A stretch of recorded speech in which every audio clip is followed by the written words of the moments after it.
Full disclosure, a review copy of this game was provided to me either by its publisher or development team. Deblob, mind-numbingly repetitive. Deblob is an 8-hour-long open-world 3D platforming game all about color. These ink punks aren't about that color life, so it's up to you to spice the world back up again, free the world's artists, and bring the 10 different stages back to life with color. This game was originally released on Wii in 2008 and is finally coming to PlayStation 4, PC, and Xbox One nearly 10 years later. And while the gameplay holds up, standards have changed and the experience isn't as great as it once was.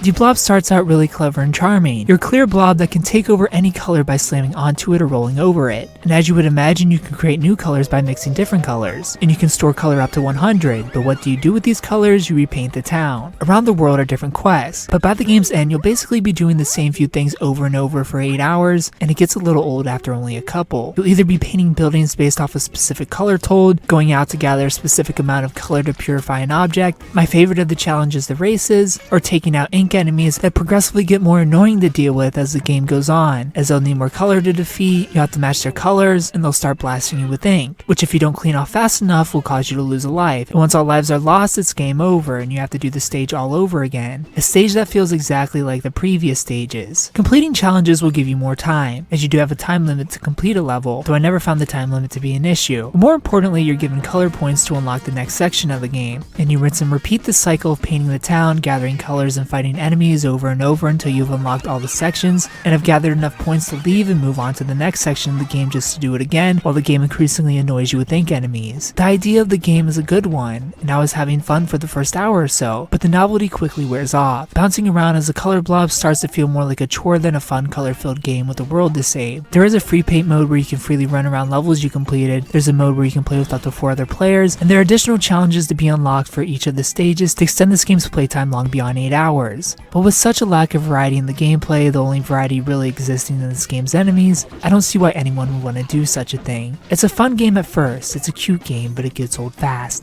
I give Deblob a 6 out of 10. If you played Deblob, tell me what you thought about it down in the comment section below. If you haven't played it, tell me if you plan on picking it up. Thumbs up. If you liked the video, subscribe if you're new to the channel. And thanks for watching.